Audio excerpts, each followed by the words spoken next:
बिस्मिल्लाहिर्रहमानिर्रहीम। अस्सलाम वालेकुम। जिन्नात का इंतकाम एक सच्चा वाक़या जो मैं आप तक शेयर करूंगा।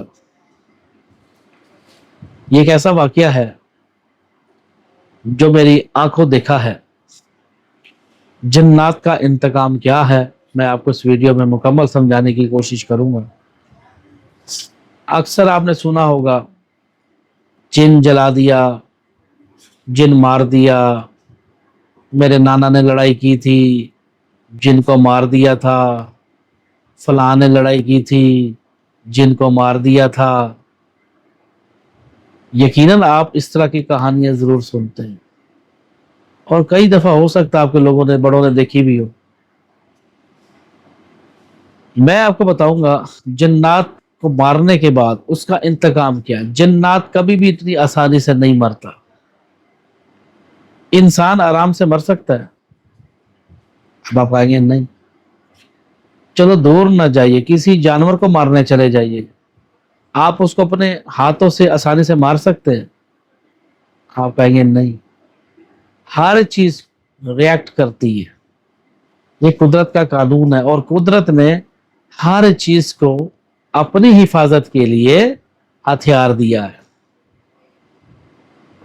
इसी तरीके से ये वाकया बहुत सालों पुराना है। मुझे एक दफा का जिक्र है, वो रात मुझे नहीं भूलती आज भी। जब भी मैं उसको याद करता हूं तो मेरे रोंगटे खड़े हो जाते। ज्यादा उम्र नहीं थी, कोई 16-17 साल उम्र होगी।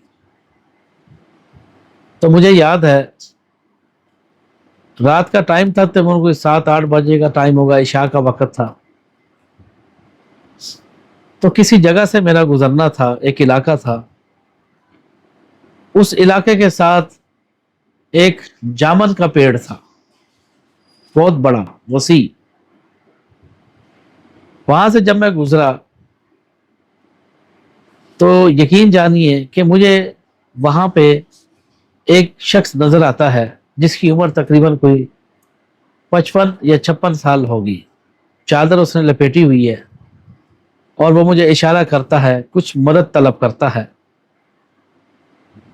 वो जो इलाका है, वो जो जगह है, वहां से लोग बहुत कम गुजरते हैं क्योंकि वो सड़क टूटी फूटी है।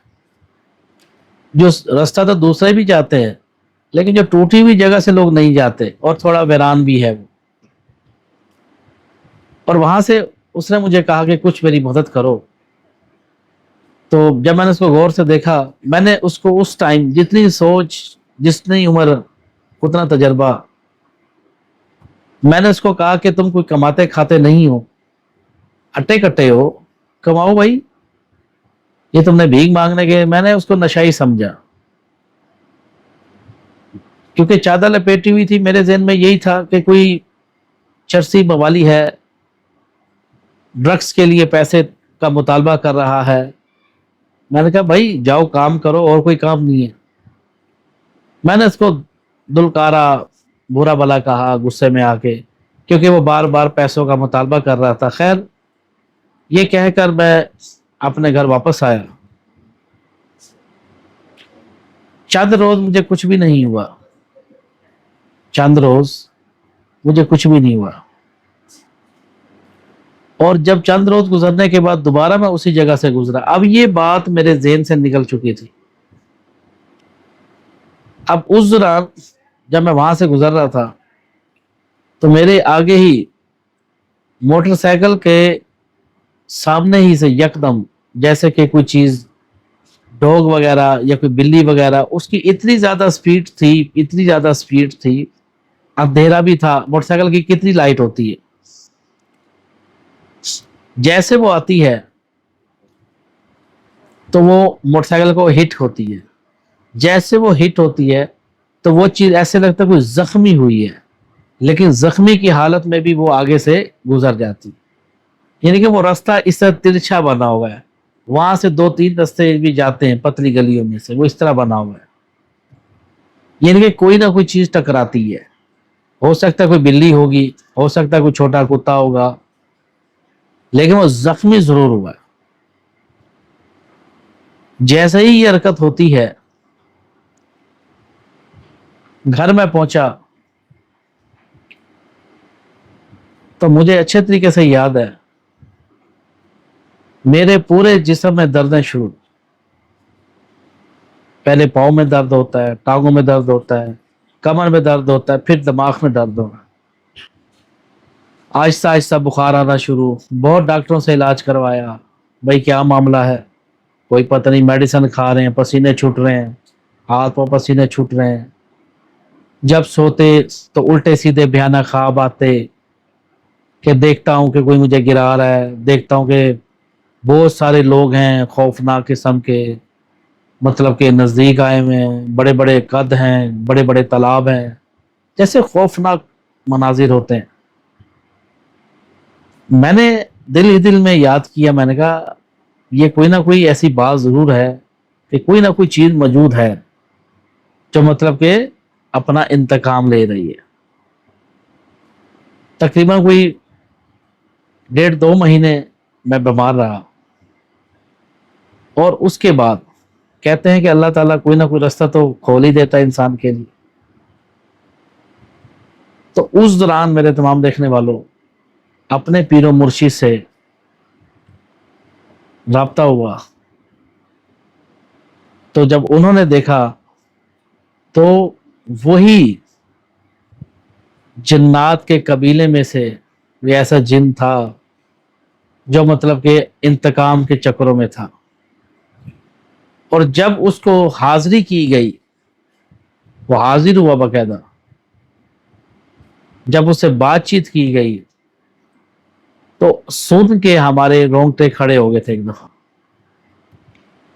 اس کا یہ کہہ رہا تھا جب پہلی دفعہ یہ یہاں سے گزرا تو ہم نے اس سے کچھ مطالبہ کیا، برا بھلا کہہ کے یہ وہاں سے چلا گیا. تو دوسری دفعہ جب یہ یہاں سے گزرا تو اس نے ہمارے فلاں فلاں فلاں جن کو زخمی کیا. تم نے کہا لہٰذا سزا یہی ہے کہ جب تک یہ زندہ ہے تو ہم اس کو ایذا پہنچائیں گے اور اس کی نسلوں سے بھی انتقام لیں گے. یقیناً ایک پریشان دہ عمل. تو وہاں ہمارے پیر و مرشد جب موجود تھے تو انہوں نے ان سے کہا انجانے جانے سے غلطی ہو گئی ہے، نہیں سمجھتا تو درگزر کیجئے. تو اس کے بدلے میں مطلب کہ ان کی دعوت کی گئی. مطلب کہ ان کی دنیا میں کہتے ہیں توشہ، میں یوں سمجھاتا ہوں. ہماری زبان میں کہتے ہیں توحفہ، ان کی زبان میں کہتے ہیں توشہ. تو توشہ ان کو دیا گیا، معذرت کی گئی، پھر اس میں 3 حصار تھے وہ کیے، پھر کہیں جا کے دوستوں جان چھوٹی تھی مجھے. یہ تو پیر و مرشد تھے، بد ہو گئی، اللہ تعالیٰ کی بھی مہربانی تھی، شکر الحمدللہ. لیکن کہنے کا مطلب یہ ہے کہ ان کا انتقام بہت برا ہوتا ہے. اگر خدا نہ خواستہ جو لوگ ان کے ہاتھ چڑھ جائے، ایک تو یہ ظاہر نہیں ہوتے، آپ ان کو دیکھ نہیں سکتے، سب سے بڑا نقص یہاں پیدا ہوتا ہے انسان کے لیے. تو اس وجہ سے جو لوگ سن رہے ہیں، جو لوگ دیکھ رہے ہیں، ظاہر نہیں ہوتے اور روحانی طریقے سے آپ کو برباد کرتے ہیں، پوشیدہ رہ کے حملہ آور ہوتے ہیں. اس لیے کیوں کہتے ہیں کہ پاک صاف رہو، اللہ کا ود کرے تو بہتری ہوتی ہے. تو جنات کا انتقام بھی بڑا خطرناک ہے. یہ ایک چھوٹا سا واقعہ تھا جو میں نے آپ کی خدمت میں پیش کیا. یہ بہت پرانا واقعہ ہے. کوشش کیا کریں کوئی سامنے چیز آئے دیکھ سمجھ کے کسی کو نیچے مت دیں، کسی کو دھرکاریں مت. ٹھیک ہے نا؟ یہ کسی بھی روپ میں ہوتے ہیں، یہ آپ کو پتہ نہیں ہوتا، کسی روپ میں بھی آپ سے بات کر سکتے. تب تک مجھے دعا میں یاد رکھیے گا. دیکھتے رہیے ہمارا چینل پیر سید غلام نواز شریف. اللہ حافظ.